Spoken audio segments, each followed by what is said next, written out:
Você está ouvindo a Voz Batista.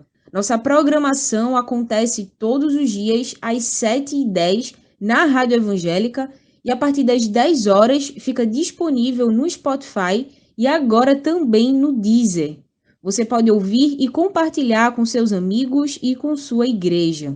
No programa de hoje, o pastor Edivar Jimenez, secretário executivo interino da CBPE, nos ajuda a refletir sobre a solidariedade em tempos difíceis como estes.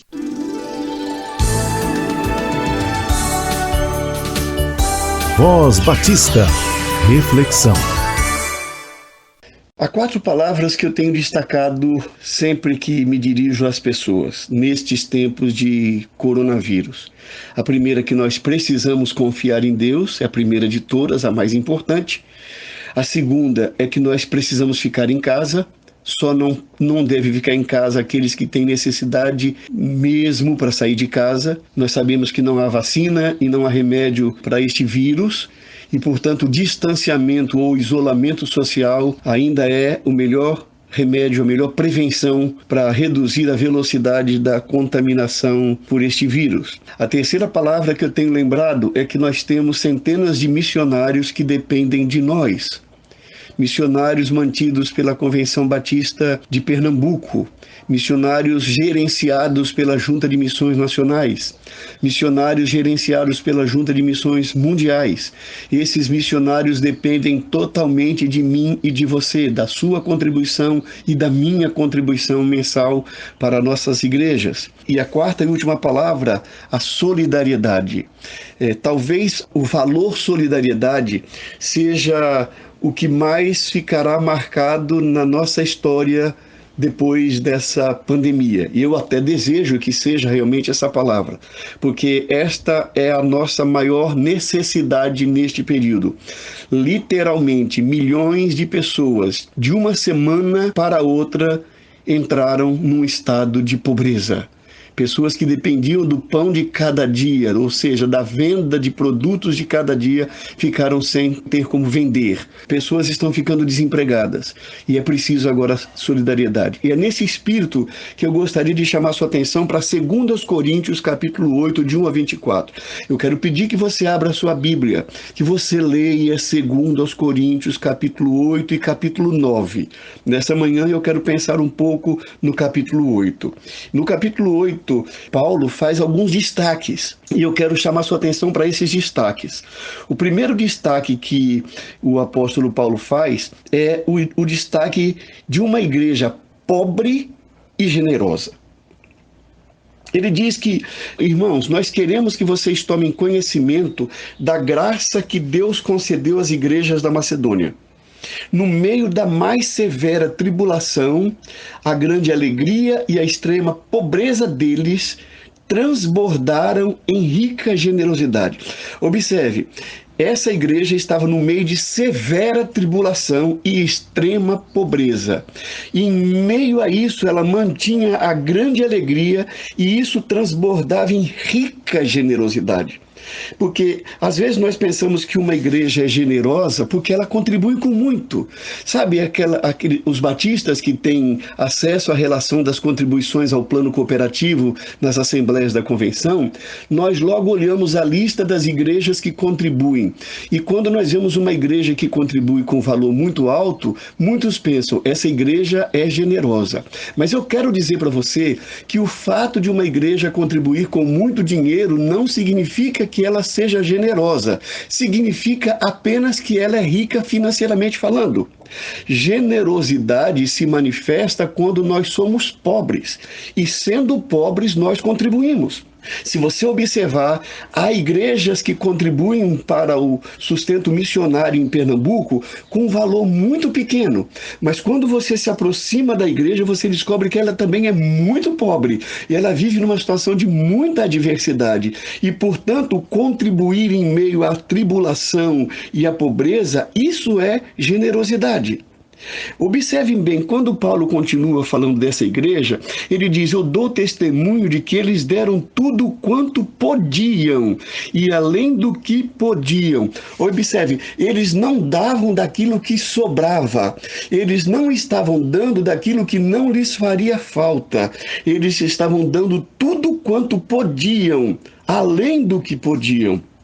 A terceira palavra que Paulo fala dessa igreja, desse exemplo de igreja pobre e generosa, é que por iniciativa própria, eles nos suplicaram insistentemente o privilégio de participar da assistência aos santos. Observe, a ideia de Paulo é que essa igreja, embora vivendo num problema de severa tribulação, extrema pobreza, ela insistiu. Essa igreja, as pessoas insistiram, suplicaram o privilégio de participar. E o texto diz, falando dessa igreja, termina dizendo: e não somente fizeram o que esperávamos, mas entregaram-se primeiramente a si mesmos ao Senhor e depois a nós pela vontade de Deus. Então, isso é um princípio, não é? Não há uma pessoa que se torna generosa sem que primeiramente ela tenha entregue a própria vida ao Senhor e entregue a própria vida pelos outros. Isso é generosidade. Então, o primeiro destaque que eu faço aqui é um exemplo de uma igreja pobre e generosa.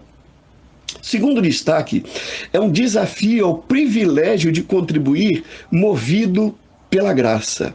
Paulo diz assim: assim recomendamos a Tito que, assim como ele já havia começado, também completasse esse ato de graça da parte de vocês. Observe, quando Paulo vai falar da igreja anterior que eu citei, ele diz: nós queremos que vocês tomem conhecimento da graça que Deus manifestou, ou que Deus concedeu às igrejas. Quando Paulo começa a falar de Tito, ele diz: também completasse esse ato de graça.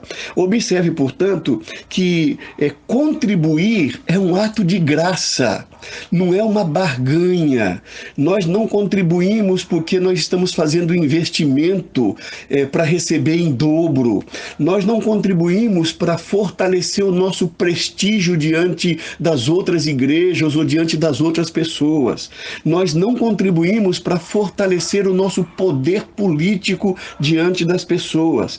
Nós contribuímos com uma manifestação de um ato de graça. É a graça de Deus presente na nossa vida. É a graça de Deus que nos move a contribuir, mesmo quando nós temos dúvida se o que temos é suficiente para nós mesmos.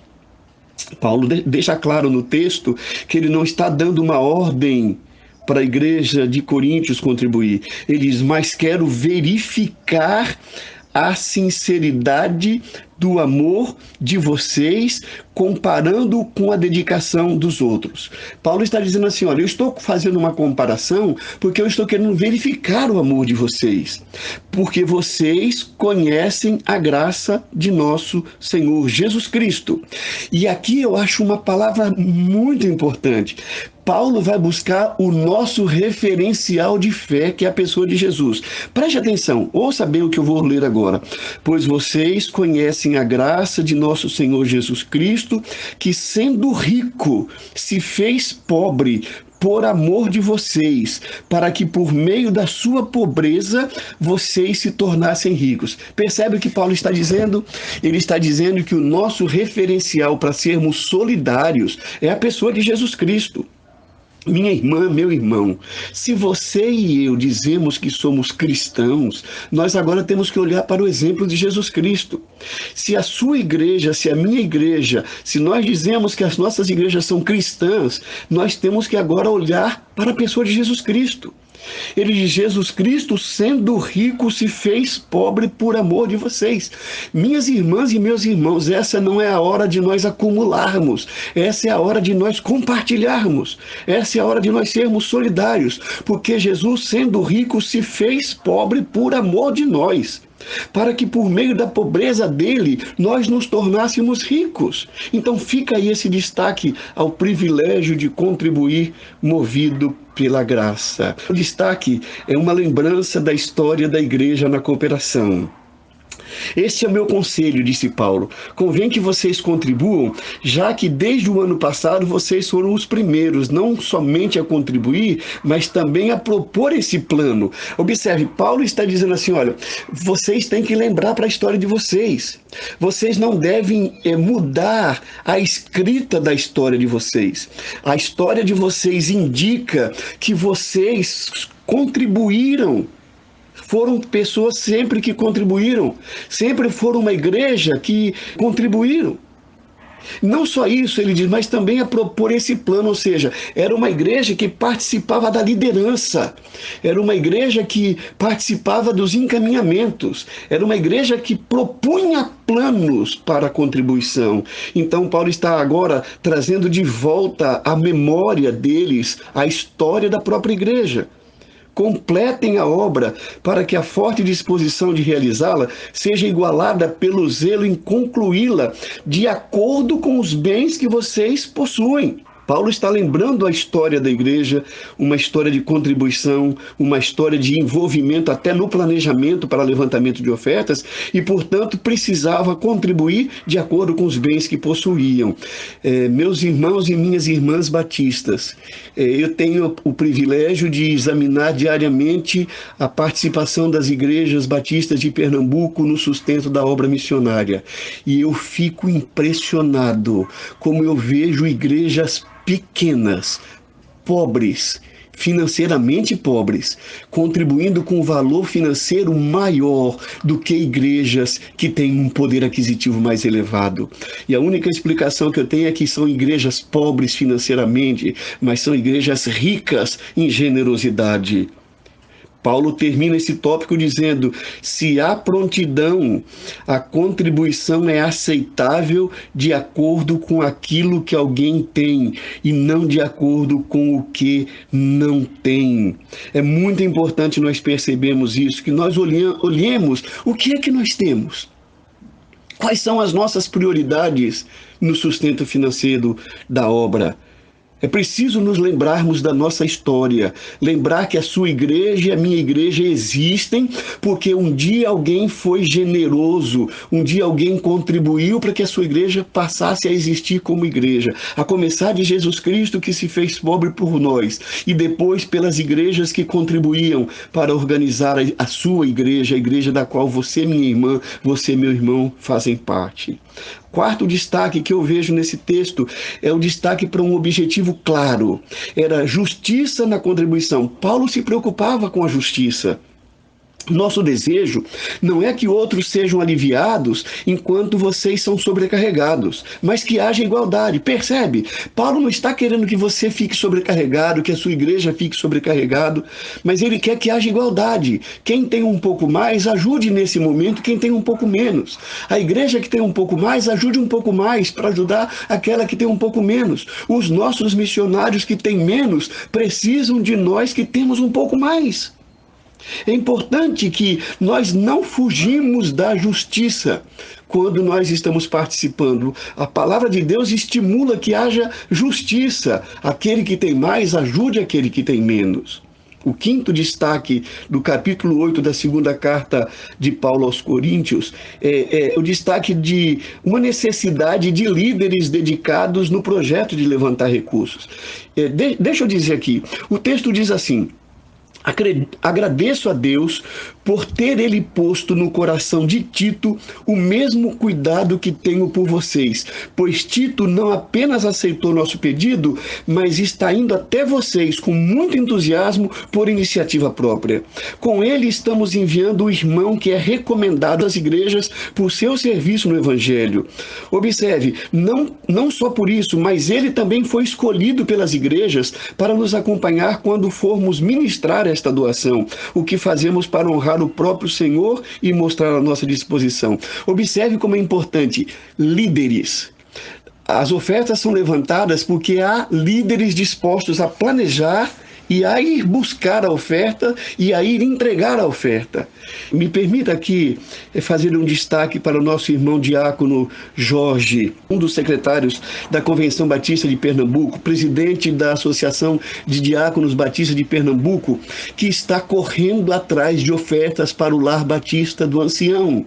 E nós queremos, assim como Paulo fortaleceu a pessoa de Tito e de outros irmãos que se envolveram nesse trabalho de levantar ofertas para ajudar os irmãos de Jerusalém no momento de dificuldade, eu queria aqui, como secretário-geral interino da Convenção Batista de Pernambuco, fortalecer a pessoa do nosso irmão diácono Jorge, a sua igreja. Você que está me ouvindo lá, você pode ajudar o Lar Batista do Ancião. Nós temos um irmão que está trabalhando com seriedade ali naquele trabalho e precisa do nosso apoio. Assim como nós podemos ajudar o Lar Batista Elizabeth Min, nós podemos ajudar a Casa da Amizade, nós podemos ajudar a Cristolândia, que são organizações que nós conhecemos, e os seus dirigentes são pessoas sérias, que nós recomendamos, que estão fazendo com muito amor o trabalho para ajudar pessoas necessitadas. Então nós precisamos de liderança. Se você pode liderar um movimento por solidariedade em nosso meio, ajude-nos. Ajude a sua igreja, levante-se para conseguir recursos, alimentos para ajudar pessoas. Muitas pessoas estarão ficando com fome nos próximos dias e nós precisamos de líderes que se levantem, pessoas que se levantem para nos ajudar a levantar recursos e ajudar. A sexta dedicação, que eu acho muito interessante, é quando ele destaca o cuidado com a administração. Ele diz assim, Paulo, só para lembrar, Paulo estava falando de uma oferta a ser levantada para ser enviada aos irmãos de Jerusalém que estavam passando por uma grande dificuldade.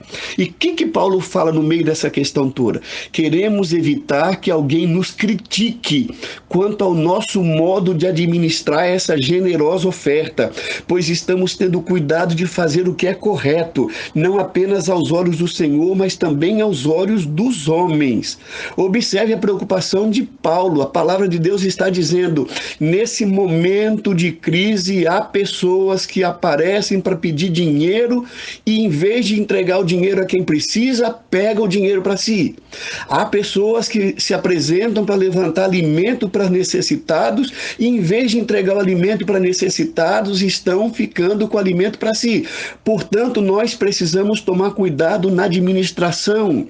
A administração precisa ser feita com austeridade. A administração precisa ser feita com transparência.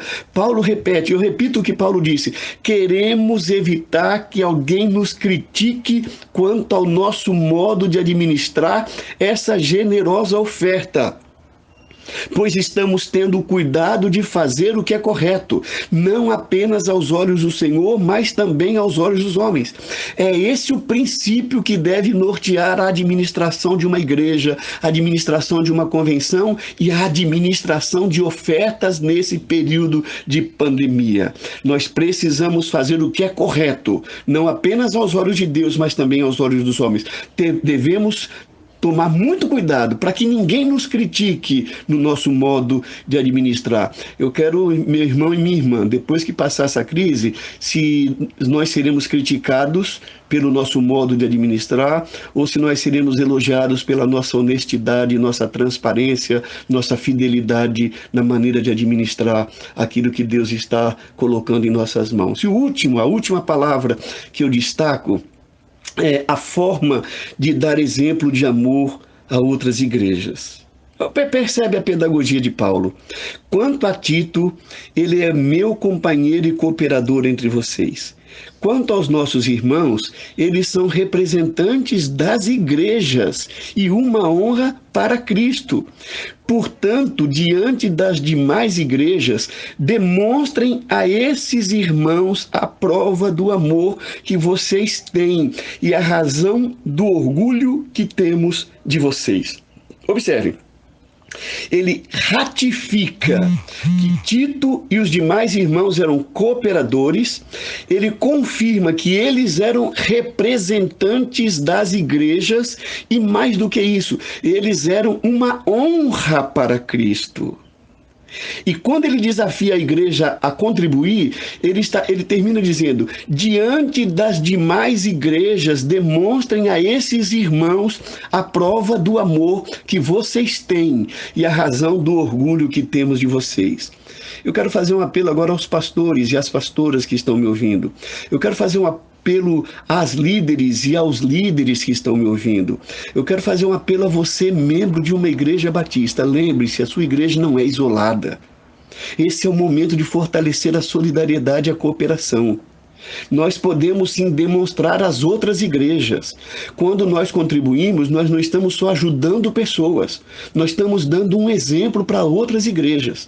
E a minha pergunta é: aquilo que a sua igreja está fazendo nesse momento de adversidade, retendo ofertas, retendo o plano cooperativo, é um bom exemplo para as outras igrejas? O irmão e a irmã têm certeza que Deus se agrada deste exemplo que a sua igreja está dando neste momento de crise? Não, com certeza não.